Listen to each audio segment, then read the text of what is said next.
Be reading from Matthew 14, verses 22 to 23.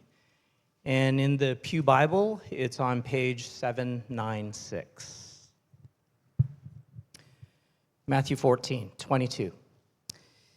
Immediately, Jesus made the disciples get into the boat and go out ahead of him to the other side, while he dismissed the crowd.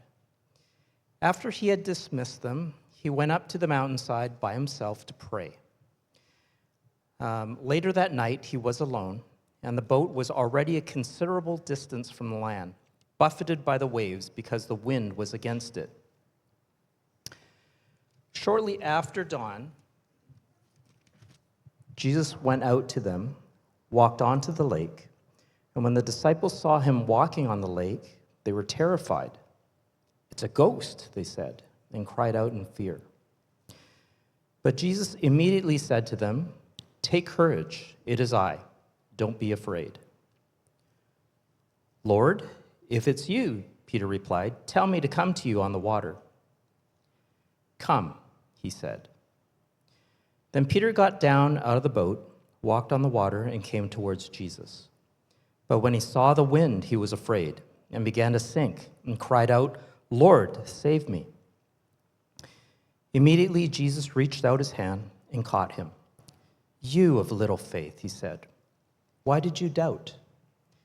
And when they climbed into the boat, the wind died down. Then those who were in the boat worshiped him, saying, "Truly, you are the Son of God." What do you do when your phone rings and you don't recognize the number? I would imagine a majority of us wouldn't answer that phone call. And that's because more often than not, the person on the other end does not have our best interests at heart. They will mislead you into believing that they are someone that you can trust and that you can give your credit card information to. Scammers are becoming more and more clever at deceiving their victims into you giving them their trust. Even those of you who would say that you have good street smarts can trust the wrong person at times. Lornette, who lives in a suburb north of Montreal, decided that his $15,000 Rolex watch was no longer of any purpose to him. So he went on Marketplace and put up a listing where an individual, a suspected buyer, reached out, said they were interested. The buyer shows up at his house with a baseball cap and a mask on. He didn't think much of it. This was post-COVID. He goes in, and the buyer takes out an envelope with $100 bills and counts slowly $15,000. He saw all the money. He said, "This is working out well too easily." And so the buyer put the money back in the envelope and put a band around it. They shared some more pleasantries, talked a little bit, and then the buyer went on his way. Lornette, a few hours later, thought he'd just look at the money for fun in the envelope, and he goes to the envelope and opens it up, and all he finds in there is a bunch of coupons. See, at some point in that exchange, the envelopes were switched, and Lornette never realized, and he was defrauded out of $15,000. What was interesting, though, as I read through this article, is what he said at the very end of it that I thought was interesting. This is what he says: "I tell myself that the universe takes care of everything. I hope that my little belief in the universe will reward me one day." I was struck how Lornette made sense of this terrible situation of losing $15,000, and how he made sense of it was by having faith in the universe. And in some way or another, the universe at some point will reward him for his current misfortune. Phrases like this one, like "sending good energy your way" or "the universe has my back," are common expressions we hear, especially here in Vancouver. And I think so much of them express our humanity's desire to believe or trust in something, or as some would call it, faith. What do you think of when you think about faith? If we consider faith to mean belief in what we do not see, the idea of something lying beyond proof, then not only do a majority of Canadians believe in some higher power, but many of us have faith in many different things. We have faith that our company that we have honored and we've put so much commitment and investment to will respond with the same amount of commitment and investment to us. We have faith that our spouse will be faithful to us, that our kids will accomplish certain things, that our bodies won't fail us, that the amount of money we've saved will be enough to look after us as we age. But all those things we can't prove will happen. But we have faith that they will. Whether someone says they trust the universe, themselves, or Jesus, every person lives by faith. The question is never whether you have faith. The question is, what have you placed your faith in? We are working through the biography of Jesus' life from the account of Mark, and we're taking a little pivot to Matthew's biography for this particular section. I'll explain in just a moment why. But as we work through Mark's biography of Jesus' life, Jesus is going around and teaching in what's known as modern-day Israel. And as he's preaching and healing, last week he fed 15,000 people just because they were hungry, and the disciples are ready for some R&R, and so he instructs them to go in a boat and cross the Sea of Galilee. And he goes up to rest. And as the disciples are making their way across the sea, there's harsh winds that are making the night longer than they expected, and they are stuck in the middle. They are moving the oars as much as they can, but they simply are not making progress. And so all of a sudden, Jesus is walking on water next to the disciples in the boat in the middle of the night. They are fearful, thinking it's a ghost, which he responds, "It is I," he says. And in Mark's account, Jesus gets in the boat and the storm dies down. But remember, Mark is concise. It's only 16 chapters. Mark gets to the point. He doesn't waste details with things that are not as significant to the story from his perspective. But when Matthew talks about this story, he talks about an important moment with one of the main disciples known as Peter. And this story of Peter stepping out of the boat and walking to Jesus and walking on water might be one of the most familiar stories for many of us around the life of Jesus. And it's in this story, this familiar story, that we see the dynamic of faith, of the interaction with Jesus.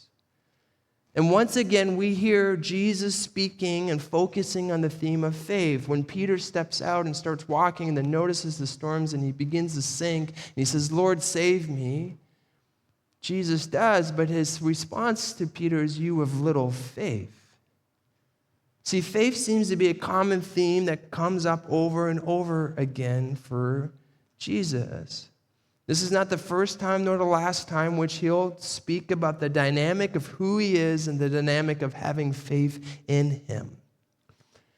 And now remember, the Gospel of Mark, this biography, the writer is saying the same question over and over and over again to you as the reader. It hits us over and over again, and the question is, who is this Jesus?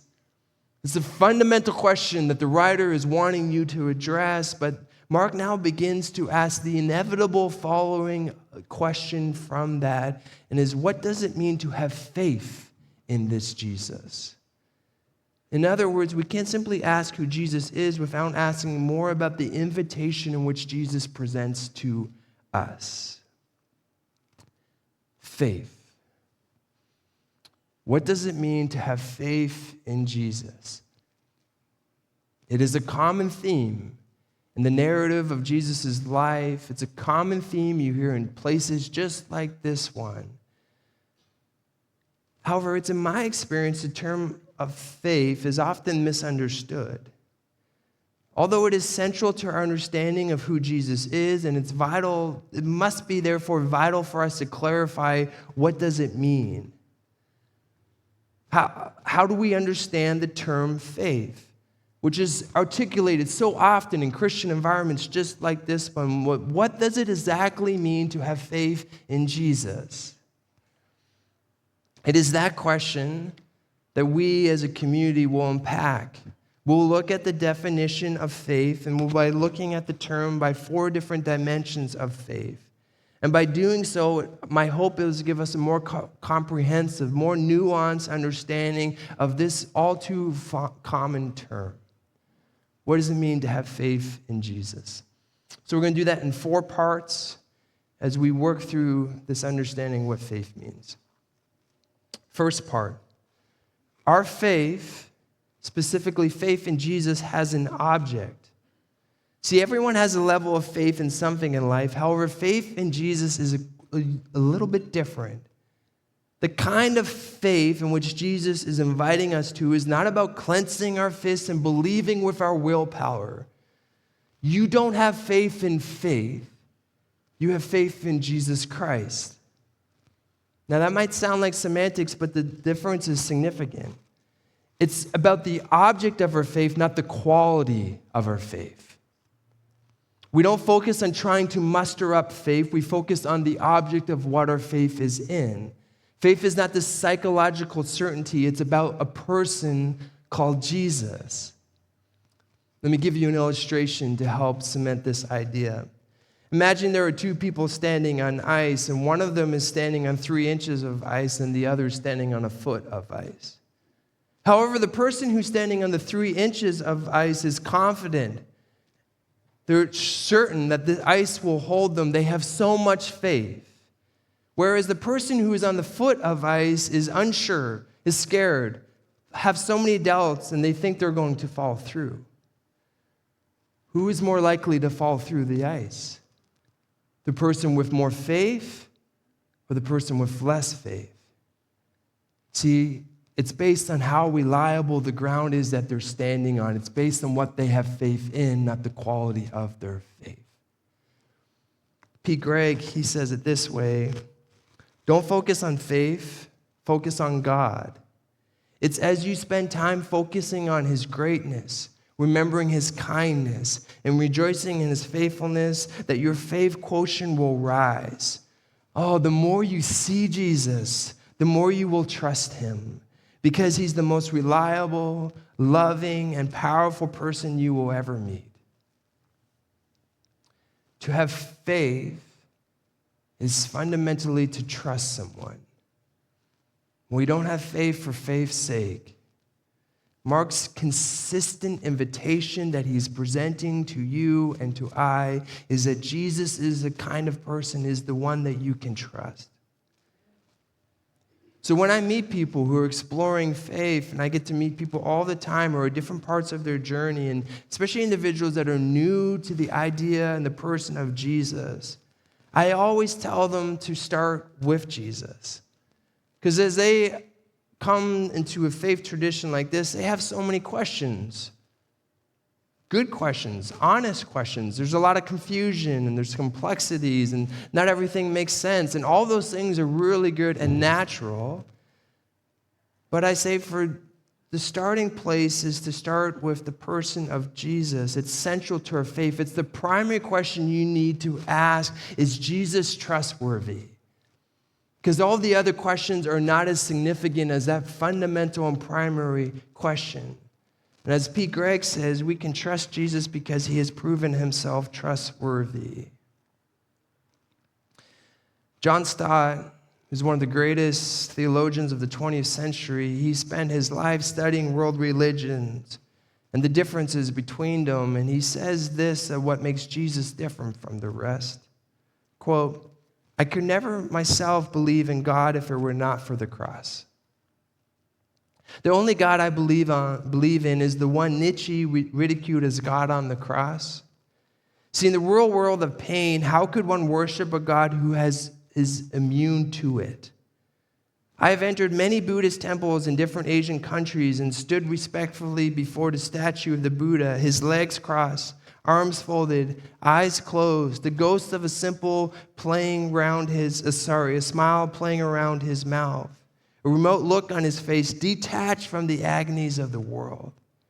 But each time, after a while, I have to turn away, and in imagination, I have turned instead to that lonely, twisted, tortured figure on the cross, nails through hands and feet, back lacerated, limbs wrenched, brow bleeding from thorn picks, mouth dry and intolerably thirsty, plunge in God-forsaken darkness.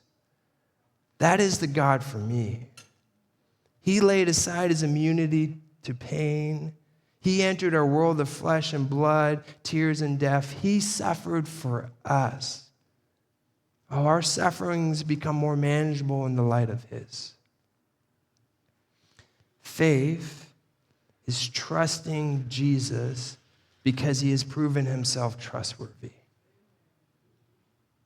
So faith has an object, and that object is a person, and therefore faith is about trust. And so because faith is about trust, secondly, it is relational. Frequently, as you read through the New Testament, the word faith often can be translated as trust. And I actually think this is a better word for us. I think it helps us understand more of what it means to have faith in Jesus. It's ultimately to trust him. And to trust someone is more than simply believing in them. To trust someone is more than simply believing in them. Faith in Jesus is not simply believing that he is who he says he is, but the kind of transforming faith Jesus invites us in is more than that. As he says at one point in his gospel account, even the demons believe in me. However, for most of us, if I asked you to give me a definition, how would you describe faith? I think many of us, especially here in the West, we would say something like belief in Jesus.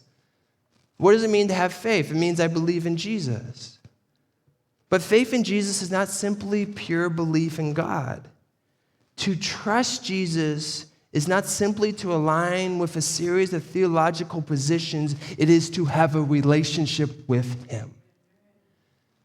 Brennan Manning says this so passionately when he says the difference between faith as belief in something that may or may not exist and faith as in trusting in God is enormous.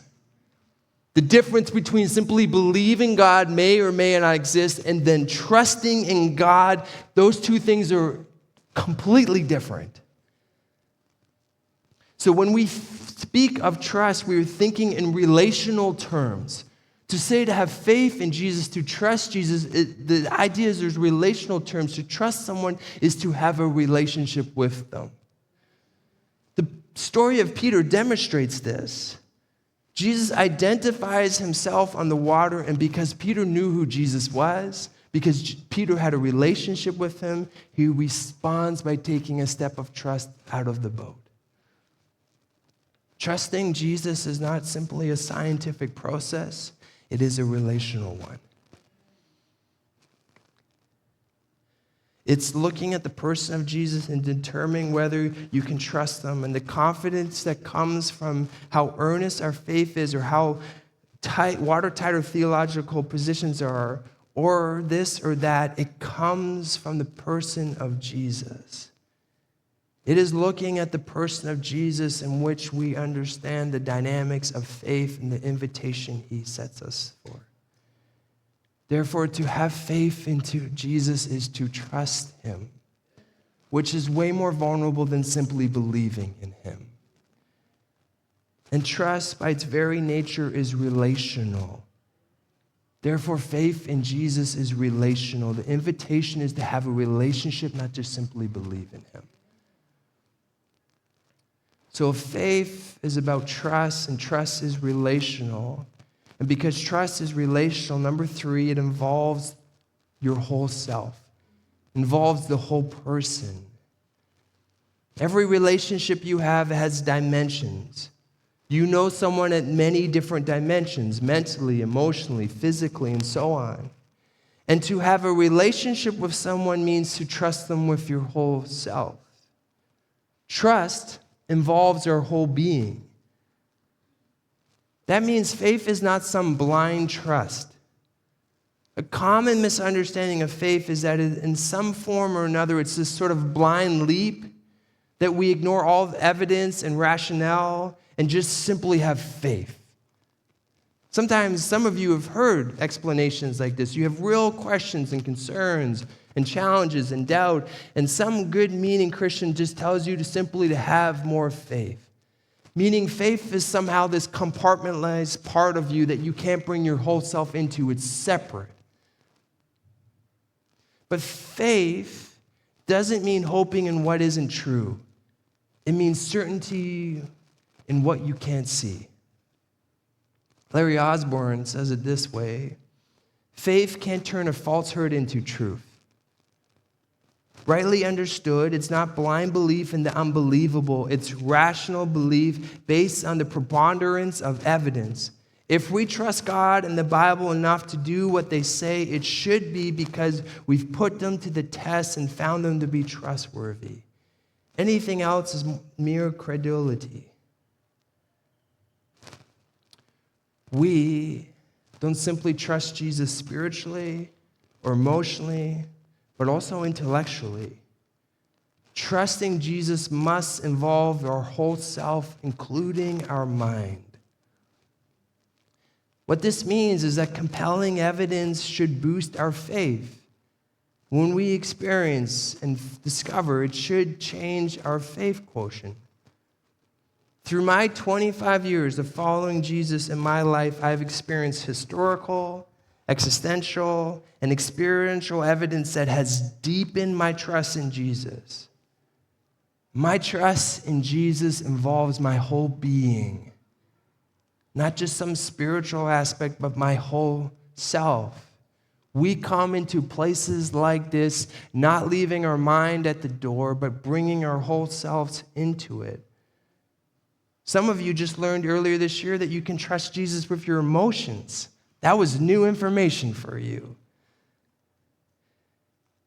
When you read about accounts of individuals experiencing the message of Jesus in the early history of the church, even in the ancient world, the hearers inevitably wanted to know a good deal about Jesus before putting their faith in him. Jesus compels us. He invites us. He gives an invitation for you and I to make a decision about who he is in our life, but that decision is not an emotionally ill-considered decision. With all that being said, Augustine says this: God does not expect us to submit our faith to him without reason, but the very limits of our reason make faith a necessity.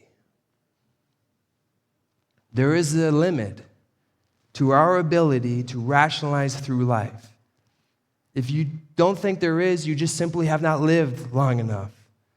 You have not experienced suffering or challenges or confusion.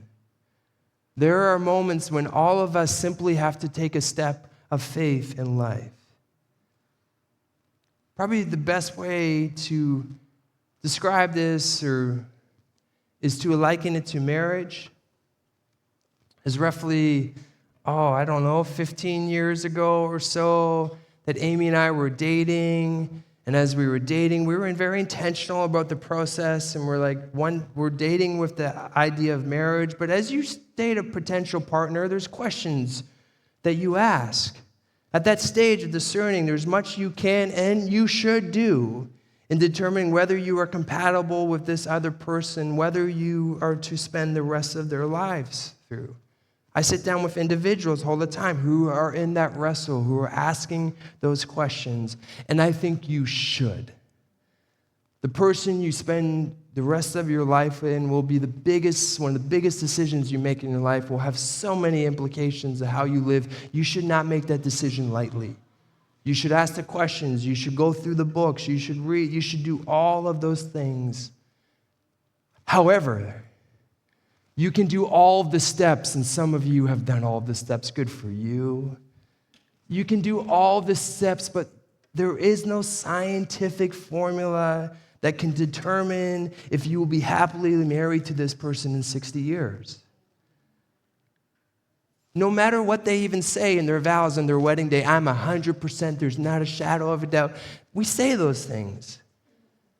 But every single bride and every single groom, every person on their wedding day they're taking a step of faith and trust to the other person. They're giving them their lives, one of the most vulnerable things they're having. They're loving this other person in such a way that they're trusting that this person will love them in the same way. Every single person takes a step of faith and trust at some point in that relationship because all of us are uncertain of what might come. Therefore, as our faith matures, it will require different questions from us. And that doesn't mean you lack faith. This is the very essence of what produces deeper and more robust faith. The presence of doubt is not evidence that you lack faith. It's a demonstration of someone who's gripping and working and trusting that the real challenges we experience with that. Trusting in someone takes real work. We come with our whole selves. So faith is about an object, and that object is Jesus. Our trust is in Jesus, and because our faith is ultimately about trust, it's a relationship. There's a relational aspect to it. And because it's a relationship, it requires, like every relationship, we bring our whole selves into it. Finally and fourthly, because faith is trust, it grows. Now, some of you have been taking good notes and you've paid attention to my 3 points and you have realized that we have a predicament here. If our trust in Jesus is based on the object of it, not the quality of our faith, what does it mean to have faith then? And even more confusing, as you read through Jesus' biography, he seems to speak that there is a qualitative nature to faith. He says things, "Daughter, your faith has healed you." What does Jesus often amaze at? About people's faith. So what does this mean? How do we make sense of this? How do we understand what aspect does faith have? Can our faith grow? How do we show up in faith? Well, to answer that, it's found in this little story of Peter walking on the water. Let's look back at it one more time. But when he saw the wind, Peter, walking on the water, but when he saw the wind, he was afraid and beginning to sink, cried out, "Lord, save me." Peter is looking at Jesus. He's walking on the water, and he takes his eyes off Jesus and he focuses on the storm around him. Peter's faith, Peter's trust becomes divided.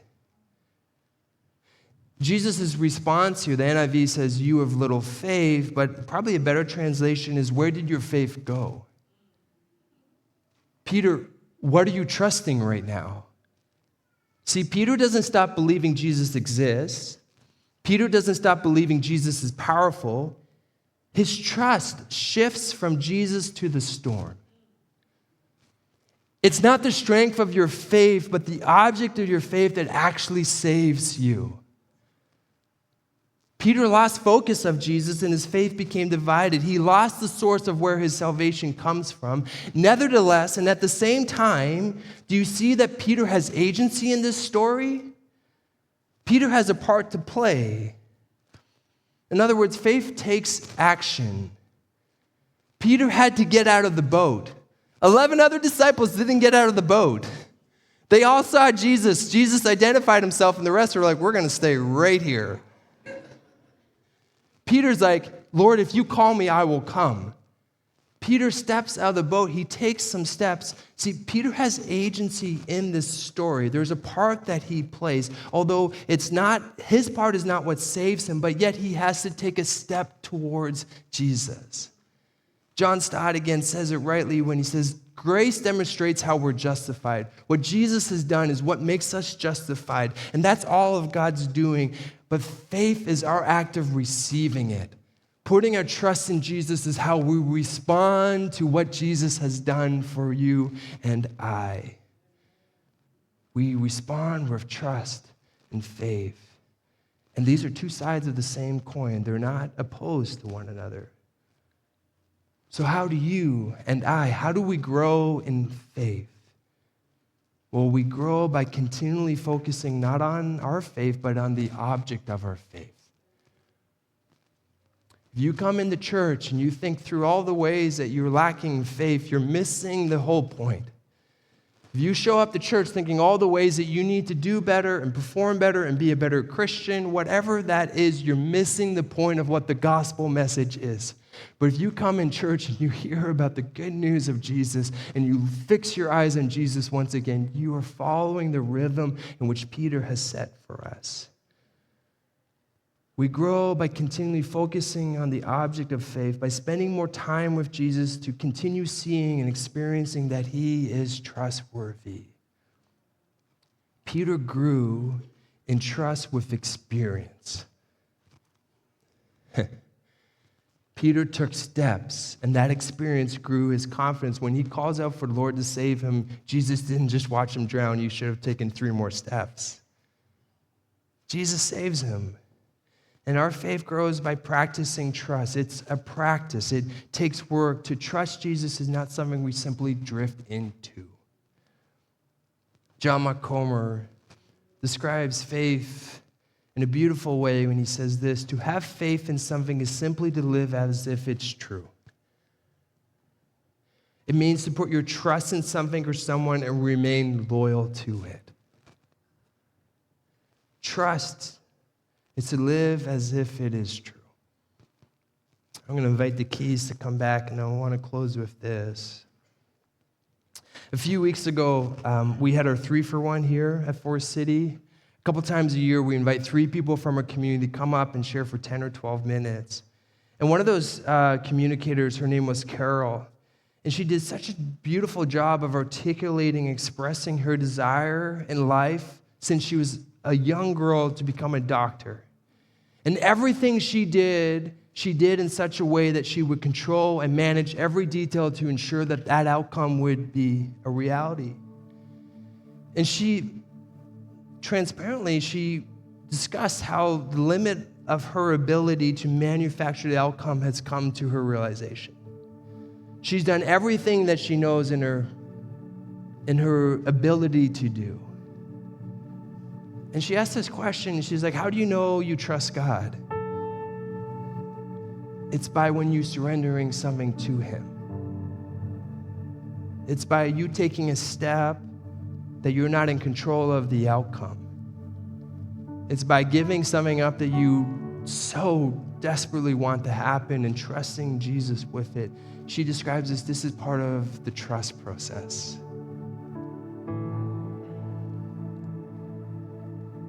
It identified to her who is it and what is it that she actually has put her trust in. Her ability to do every single step. I often are in faith experiences like this, and often we say things like faith is like a muscle. You've probably heard that before. And I think that's mostly true, but I qualify it a little bit. How do you strengthen your muscles? Some of you, this is new information. You don't strengthen your muscles by believing harder. Muscles grow by adding resistance. I was going to bring up some dumbbells and show you what this is, but I forgot. And I didn't know how long I could do it for Joel. There would have been 10-pounders, so we could have gone a long time. Faith. Our muscles grow by simply not believing harder. Muscles grow by adding resistance. Faith is strengthened not by trying to manufacture certainty. You read about the disciples, they were not certain about anything. They asked all kinds of questions. We read the disciples and we're like, these guys are idiots. Like, we just don't understand it, but I think there's so much of who we are. You can hear their uncertainty. See, trust in Jesus is strengthened by repeatedly trusting in Jesus in situations where control is impossible.